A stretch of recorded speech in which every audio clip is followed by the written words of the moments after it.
आज आपल्याबरोबर इथं राष्ट्रवादी काँग्रेस पक्षाचे प्रभाग क्रमांक 15चे अधिकृत उमेदवार ऋषिकेश गायकवाड आज आपल्या बरोबर आहेत. त्यांच्याकडून आज आपण जाणून घेणार आहोत की त्यांचं सातारा नगरपालिकेत त्यांनी जो उमेदवारी अर्ज दाखल केलेला आहे तर त्यांची भविष्यातील वाटचाल किंवा त्यांचं विजन काय आहे. नमस्कार, तुमचं या कार्यक्रमामध्ये स्वागत आहे. थँक्यू. तर एक तुम्ही उच्च शिक्षित उमेदवार म्हणून आज तुम्ही तुमच्या प्रभागामध्ये तुमच्याकडे पाहिलं जात आहे, तर तुमच्या नेमक्या भविष्यातील नियोजन काय आहे किंवा तुमचं विजन काय आहे साताऱ्याचं? खरं तर सातारा या ऐतिहासिक नगरपालिकेच्या निवडणुकीचा कार्यक्रम सुरू झालेला आहे आणि ही सातारा नगरपालिकेची 2025ची सार्वत्रिक निवडणूक खरं तर पंचवार्षिक जरी असली तरी ती प्रलंबित निवडणूक आहे. त्यामुळं या निवडणुकीमध्ये ज्या प्रमाणात उमेदवारी अर्ज दाखल झालेले आहेत त्यामुळे त्यानुसारच मतदारांमध्ये सुद्धा मोठ्या प्रमाणाची जागरूकता आहे. मतदारांना सुद्धा त्यांचे नगरसेवक निवडण्याचा उत्साह दिसून येतोय आणि या सगळ्या प्रक्रियेमध्ये प्रभाग क्रमांक 15 जो माझा प्रभाग आहे हा जो संपूर्ण प्रभाग आहे हा डोंगराळ आणि भौगोलिक दृष्ट्या उंचीवर असणारा प्रभाग आहे. या संपूर्ण प्रभागामध्ये प्रामुख्यानं सातारा शहराची मातृसंस्था असणारी सातारा नगरपालिकेची इमारत ही सुद्धा माझ्याच प्रभागात आहे. त्याचबरोबर केसरकर पेठ असेल, दुर्गापेठ तोपखाना असेल, रविवार पेठ असेल, त्या अगदी छत्रपती शिवाजी महाराजांच्या पुतळ्याच्या अलीकडचा जो भाग आहे पोवई नाक्याचा हा संपूर्ण परिसर असणाऱ्या या प्रभागामध्ये नगरसेवक म्हणून काम करण्यासाठी अनेक जण जरी इच्छुक असले तरी गेली 4-5 वर्ष प्रामुख्याने या प्रभागातील लोकांच्या असणाऱ्या समस्या जाणून घेण्यामध्ये आम्ही काम करत आहोत आणि लोकांच्या असणाऱ्या समस्या आम्हाला जाणवल्यामुळं त्या सोडवण्यासाठीची माझी ही उमेदवारी असणार आहे. प्रभागातील तुमच्या नेमक्या समस्या कोणकोणत्या आहेत? माझ्या प्रभागामध्ये अनेक समस्या आहेत. यापूर्वीचे नगरसेवक जे निवडून आले त्यांच्या माध्यमातून जी कामं व्हायला पाहिजे होती ती झाली नसल्या कारणानं जी प्रलंबित कामं आहेत त्यामध्ये नागरी सुविधा आहेत आणि नागरी सुविधा तर असतातच की ज्याने नागरी सुविधा म्हणजे आपण लाईट, पाणी, रस्ते याच्या पलीकडे जाऊन आमच्या संपूर्ण प्रभागामध्ये गुन्हेगारीचं मोठ्या प्रमाणात वाढ झालेली आहे. ही गुन्हेगारी आटोक्यात आणण्यासाठी आमचा मोठा प्रयत्न असणार आहे. त्याचबरोबर महिलांच्या सुरक्षिततेबाबत आम्ही सीसीटीव्ही कॅमेऱ्यांचा एक आमचा प्रयत्न आहे मोठा. जी प्रभागातील जी सार्वजनिक शौचालय नगरपालिकेच्या माध्यमातून जी मान्यता आली होती ती सार्वजनिक शौचालय फार कमी प्रमाणात आहेत. ज्या ठिकाणी शौचालय आहेत त्या ठिकाणी शौचालयांची दुरावस्था मोठ्या प्रमाणात आहे. खरं तर सातारा नगरपालिकेचे करदाते हे शहराचे प्रत्येक नागरिक असतो. तो त्याच्या परीनं त्याच्या परिस्थितीनुसार सातारा नगरपालिकेचा असेल किंवा संबंधित नगरपालिकेचा कर देत असतो. त्याच्या प्रमाणात त्याला सोयी सुविधा देणं हे प्रामुख्याने नगरपालिकेचं आणि पर्यायानं लोकनियुक्त नगरसेवकाचं काम आहे.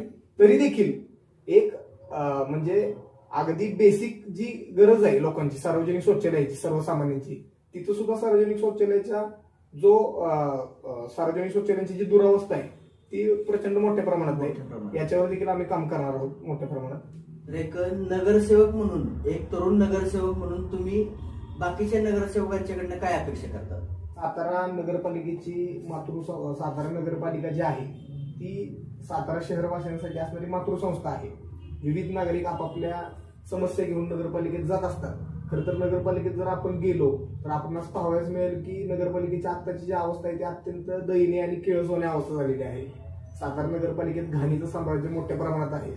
सातारा नगरपालिकेचं जो जुनं प्रवेशद्वार आहे मागच्या बाजूचं म्हणजे आदलतवाडीकडे जाणाऱ्या रोडच्या बाजूचं जे प्रवेशद्वार आहे त्याच्या शेजारी सातारा नगरपालिकेच्या माध्यमातून खाली एक मंगल कार्यालय आहे. त्या मंगल कार्यालयाच्या बाहेर तळीरामांचा अड्डा झालेला आहे. वारंवार सामाजिक कार्यकर्त्यांच्या माध्यमातून आम्ही पत्रव्यवहार करून देखील मुख्याधिकारी स्वतः त्या गोष्टींकडे कानाडोळा करत आहेत. सातारा नगरपालिकेतले जे केबिन्स आहेत अगदी लेखा विभाग असेल, मुख्याधिकाऱ्यांचं दालन असेल, नगराध्यक्षांचं केबिन असेल, आरोग्य विभाग असेल किंवा आत्ताचा जो निवडणूक खर्च विभाग आहे वरती भांडार विभाग, हे जे विभाग आपण पाहिले तर अत्यंत दयनीय आणि किळसवाणी परिस्थिती तिथं आहे. गुटखा खाऊन कर्मचाऱ्यांनी चुकून घाणीचं साम्राज्य केलेलं आहे आणि आतापर्यंतच्या राज्यकर्त्यांनी ज्या मातृसंस्थेच्या जीवावर अनेक वर्ष सातारकरांचं शोषण केलं, त्यांच्यावर राज्य केलं, त्या मातृसंस्थेची स्वच्छता जर हे करू शकत नसतील तर आता निवडणुकीमध्ये हे काय करणार आहे? हा नगरपालिके जी होत आहे या नवीन नगरपालिकेचं पावित्र्य राखणं हे निवडून येणाऱ्या प्रत्येक नगरसेवकाचं, तिथं जाणाऱ्या प्रत्येक नागरिकाचं, शहरातल्या प्रत्येक युवकाचं, महिलेचं, नागरिकांचं हे कर्तव्य आहे. आपली नगरपालिका आपण स्वच्छ आणि सुंदर सातारा असं गाणं काढलेलं आहे सातारा नगरपालिकेच्या माध्यमातून. पण खऱ्या अर्थानं नगरपालिकेच्या मुख्याधिकाऱ्यांपासून ते चतुर्थ श्रेणी कर्मचाऱ्यांपर्यंत प्रत्येकाने त्याचं पालन केलं तर ते खऱ्या अर्थाने स्वच्छ आणि सुंदर सातारा होऊ शकतो. त्यांनीच आता विचार करण्याची गरज आहे. त्यांनीच विचार करण्याची गरज आहे. सातारा नगरपालिकेच्या माध्यमातून ज्या शाळा आहेत, नगरपालिका शाळा क्रमांक 1 असेल 2 असेल, हे शाळांची दुरावस्था मोठ्या प्रमाणात आहे. भविष्यात जर आम्हाला नगरपालिकेत जाण्याची संधी मिळाली तर सातारा नगरपालिकेच्या ज्या शाळा आहेत त्या शाळांमध्ये चांगल्या प्रकारचं उच्च दर्जाचं शिक्षण देणं, त्या शाळांच्या एकंदरीत जो शाळांची जी डागडुजी म्हणतो आपण ती चांगल्या प्रकारे करणं आमचं काम असणार आहे. हे एक आमचं विजन आहे. त्याचबरोबर शहरामधले जे पादचारी मार्ग आहेत, मुख्य बाजारपेठेकडे जाणाऱ्या रस्त्यांचे फुटपाथ, हे अत्यंत अतिक्रमित झालेले आहेत. त्यावर अतिक्रमण करणारे दुसरे कोणी नसून सर्वसामान्य कष्ट करून जाणारे लोक आहेत. पण नगरपालिकेनं आजपर्यंत त्यांना पुनर्वसन करून एखादी बाजारपेठ दिली नसल्याने त्या बाजारपेठ देऊ शकलेले नाही. मोठे मोठे व्यापारी आहेत, त्या व्यापाऱ्यांसाठी व्यापारी संकुल जी नगरपालिकेच्या माध्यमातून गेल्या काही मागच्या कालखंडामध्ये झाली, ती व्यापारी संकुल अत्यंत दयनीय अवस्थेत आहे. पुरेशी बाजारपेठ, शेवटची घटका मोजत आहेत, पुरेशी बाजारपेठ व्यापाऱ्यांना मिळत नाहीये. प्राथमिक आरोग्य केंद्र सातारा नगरपालिकेच्या माध्यमातून जी उभारण्यात आलेली आहे त्याची देखील अवस्था अत्यंत भयानक आहे. त्या ठिकाणी प्राथमिक आरोग्य केंद्राचा कर्मचारी असेल किंवा डॉक्टर सुद्धा वेळेत उपलब्ध नसतो. त्यामुळे सातारा शहरातल्या लोकांना प्राथमिक आरोग्य केंद्र असताना देखील मोठमोठ्या खर्चात पडून मोठ्या मोठ्या हॉस्पिटलमध्ये जावं लागतं. हे नगरपालिकेचं आणि तत्कालीन शासनकर्त्यांचं फार मोठं अपयश आहे. उच्च शिक्षित उमेदवार म्हणून आज जनतेच्या समोर आलेला आहे. तर तुमच्या नजरेतून सातारा शहरातील नगरसेवक किंवा तुमच्या प्रभागातील नगरसेवक कसा असावा? नगरसेवक हा सातारा शहराची परिपूर्ण माहिती असणारा असावा. सातारा शहरातील लोकांच्या समस्यांची जाण असणारा, सामाजिक बांधिलकी असणारा, सर्वांशी प्रेमानं सौदार्यानं वागणारा, जाती भेदाच्या भिंती तोडून आपुलकीनं सन्मानानं वागणूक देणारा आणि लोकांना सोयी सुविधा देण्यासाठी सदैव तत्पर असणारा नगरसेवक असला पाहिजे. त्याला शहराच्या भौगोलिक सीमा, शहराचा नैसर्गिक वारसा, शहराचा ऐतिहासिक वारसा माहीत पाहिजे आणि सातारा नगरपालिकेच्या माध्यमातून आपल्या सातारा नगरपालिकेचं बजेट या संदर्भातून आपण आपल्या प्रभागात कशा प्रकारे निधी आणून लोकांना सोयी सुविधा देऊ शकतो याची जाण असणारा नगरसेवक असावा असं मला वाटतं.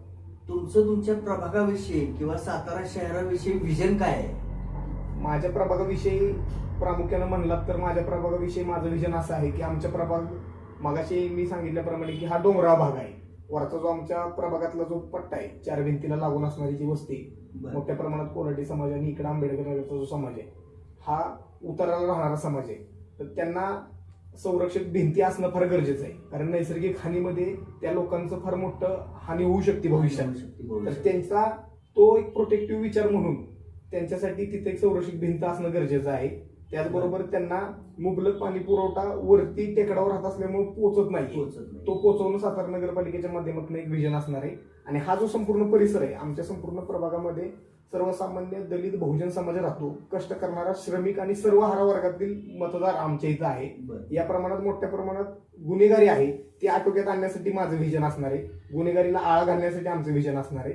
म्हणजे गुन्हेगारीला आळा घालणे म्हणजे नेमकं तुम्ही काय करणार आहात? की बाल गुन्हेगारांची जी समस्या आता आपण वाढत चाललेली तर त्याप्रमाणे त्यांना गायडन्स देऊन त्यांना त्या पद्धतीने आम्ही त्यांचं प्रबोधन करून किंवा त्यांच्या पालकांचं पण प्रबोधन झालं पाहिजे त्याचं. आणि महिलांच्या सुरक्षिततेबाबत सीसीटीव्हीचा जो मुद्दा आहे तो फार महत्वाचा मुद्दा आहे. कारण शहराच्या ज्या प्रमुख पेठ आहेत, हा जो आमचा प्रभाग आहे हा शहराचा प्रमुख भाग आहे, मध्यवर्ती भाग आहे, या ठिकाणी सीसीटीव्ही असणं फार गरजेचं आहे. अगदी मुख्य रस्ते आमच्या प्रभागात येतात, हे एक प्रभागाच्या दृष्टीनं फार महत्वाचं विजन आहे. आणि अनेक विजन आम्ही घेऊन चाललेलो आहोत. लोकांची जर साथ असेल तर आपण ह्या सगळ्या गोष्टी साध्य करू शकतो. समाजामध्ये आता विशिष्ट विचारधारा अंमलात आणून एका विशिष्ट जातीबद्दल जे ते निर्माण करण्याचं काम चालू आहे, याला कुठेतरी छेद देऊन समाजामध्ये सामाजिक सलोखा निर्माण करण्यासाठी माझा विशेष प्रयत्न असणार आहे. कारण मी सामाजिक चळवळीतला कार्यकर्ता आहे. बाबासाहेब आंबेडकर यांच्या विचारानं भारावून विद्यार्थी दशेपासून सक्रिय विद्यार्थी चळवळीपासून मी आंबेडकरी चळवळीतला कार्यकर्ता आहे. त्यामुळे समतावादी दृष्टिकोन समोर ठेवून सर्व जाती धर्मातील लोकांना सन्मानाचं जीवन देण्यासाठी आणि जातीपातीच्या पलीकडे जाऊन हा जो सलोखा आहे, सामाजिक सलोखा, हा अबाधित ठेवण्यासाठी आमचा प्रयत्न आहे. तुम्हाला राजकीय वारसा सुद्धा आहे, तर त्या राजकीय वारसा संदर्भात जर का थोडंसं बोलला तर बरं होईल. माझे वडील अमर गायकवाड हे दलित पॅंथर चळवळीपासून त्यांनी राजकीय जीवनाला सुरुवात केली. दलित पॅंथरच्या चळवळीच्या माध्यमातून सातारा नगरपालिकेचे नगरसेवक झाले. लोकांच्या प्रेमामुळं आणि लोकांनी दिलेल्या आशीर्वादामुळे एकदा दोनदा 2-3 वेळा ते नगरसेवक होऊ शकले. आणि माझ्या वडिलांनी सातारा शहरामध्ये फार अशी स्ट्रक्चरल कामं केलेली की जी आजही उठून दिसतात. जर सांगायचं झालं तर साहित्य सम्राट लोकशाहीर अण्णाभाऊ साठेंचा पुतळा जो आज आपल्या शहराच्या मध्यवर्ती ठिकाणी आहे, तो पुतळा बसवण्यामध्ये माझ्या वडिलांचं योगदान आहे. बाबासाहेब आंबेडकरांच्या पुतळ्या शेजारी असणारं फुले शाहू आंबेडकर साहित्य सदन आहे, हे वाचनालय व्हावं ही एक त्यांची फार पूर्वीची संकल्पना होती, ती त्यांच्या कारकिर्दीत झालेली आहे.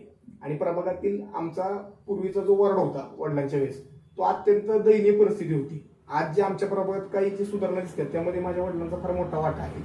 रस्ते असतील, पाणी असतील, शौचालयांचा प्रश्न असेल, टेकडीवर राहणाऱ्या लोकांना पाणी दिलेलं आहे, वरती केसरकर पेठेच्या भागामधल्या लोकांना. आणि वडिलांमुळे मला लहानपणापासून चळवळीची आवड होती. चळवळी सक्रिय काम करत असल्यामुळं मला सामाजिक कामाचा लहानपणापासून माझा पिंड आहे. तुम्ही आज राष्ट्रवादी काँग्रेस शरद पवार गटाचे उमेदवार म्हणून आज उभे आहात, तर तुम्ही मतदारांना काय तुम्ही आश्वस्त काय कराल? मतदारांना माझी एवढंच आव्हान असणार आहे की ही जी निवडणूक आहे आजपर्यंतच्या साताराच्या इतिहासामधली सगळ्यात ऐतिहासिक अशी ही निवडणूक होणार आहे. कारण हे पक्षीय राजकारण चालू झालेलं आहे. यापूर्वी जर आपण सातारचं राजकारण पाहिलं तर ते पक्षीय नसून पॅनेल आघाड्यांच्या माध्यमातून राजकारण होतं. आताची जी निवडणूक आहे ही पक्षीय राजकारणाची निवडणूक आहे. आपल्यासमोर भला मोठा देशात आणि राज्यात सत्ता असणारा भारतीय जनता पक्ष आहे आणि या प्रस्थापितांच्या विरोधात आम्ही सर्वसामान्यांचा आवाज म्हणून सर्वसामान्य लोकांचे मूलभूत प्रश्न घेऊन लढणार आहोत. माझे मतदारांना आव्हान आहे की डॉक्टर बाबासाहेब आंबेडकर म्हणले होते की political power is the master key which can open each and every lock. राजनैतिक सत्ता ऐसी चाबी है जिसके जरिए तुम तुम्हारे तरीका तरक्की और उन्नति का ताला खोल सकते हो. याचाच एका मताचा दिलेला अधिकार जर आपण योग्य प्रकारे बजावला, आपलं मत हे आपल्या आईच्या आणि बहिणीच्या इज्जती एवढं महत्वाचं मत आहे, ते एक मत योग्य उमेदवाराला सातारकर देतील, माझ्या प्रभागातील लोक देतील आणि आम्हाला काम करण्याची संधी देतील असा मला ठाम विश्वास आहे. आणि जसं की तुम्ही प्रत्येक जण नगरपालिका म्हणत असतो, पण तुम्ही त्या नगरपालिकेला मातृसंस्था आहे. अगदी तुम्ही म्हणता, कारण ही आपली मातृसंस्था आहे. तिच्यामुळेच सातारा शहराला बऱ्याच सोयी सुविधा मिळत आहे. तीच आपल्या शहराची एक मातृसंस्थाच आहे. ती स्थानिक स्वराज्य संस्था म्हणण्यापेक्षा एक मातृसंस्थाच आहे. बरोबर आहे. आणि त्याला एक ऐतिहासिक वारसा लाभलेला आहे. 1853 ची स्थापना असणारी सातारा शहराची नगरपालिका आहे. त्याची गरिमा ठेवणं हे प्रत्येक निवडून येणाऱ्या नगरसेवकाचं काम आहे. ते ठेवणं आपलं कर्तव्य आहे. कारण आज जर का आपण बघतोय की बाबा गाडीवरती स्वच्छ सातारा सुंदर सातारा हे जरी गीत ऐकायला जरी बरं वाटत असलं, तर प्रत्यक्षात नगरपालिकेमध्ये गेल्यानंतर मात्र नगरपालिकेच्या इमारतीची तशी अवस्था नाही. प्रचंड दुरावस्था आहे. नगरपालिकेच्या इमारतीची दुरावस्था आहे. नगरपालिकेत काम करणारे शासकीय कर्मचारी आहेत, त्यांच्या माध्यमातून खरं तर नगरपालिका ही त्यांची मातृसंस्था आहे, जशी शहरातील प्रत्येक नागरिकांची आहे. त्यांनी त्याची काळजी घेतली पाहिजे. तर त्याच्या उलट आहे, काही कर्मचारी सातारा नगरपालिकेच्या इमारतीला पूर्णपणे डॅमेज करण्याचा दृष्टिकोन ठेवूनच तिथं काम करतात का काय, असा मोठा प्रश्न सामाजिक कार्यकर्ता म्हणून आम्हाला कधी कधी पडतो. आता शहरासाठी मातृसंस्थेची एक नवीन इमारत सुद्धा आता नवीन होती जिल्हा परिषदेच्या समोर, तर ती सुद्धा व्यवस्थित राहील का नाही ही अशी शंका उपस्थित राहते. तर ह्याच्यावरती निश्चित तुम्ही काम कराल ह्याची आम्हाला खात्री आहे. तुम्ही आज या कार्यक्रमामध्ये आलात, तुम्ही आम्हाला वेळ दिलात आणि तुमची जी काही मतं होती ती निर्भीडपणे आज इथं मांडलीत, त्याबद्दल तुमचे खूप धन्यवाद आणि तुम्हाला पुढील वाटचालीसाठी शुभेच्छा. धन्यवाद.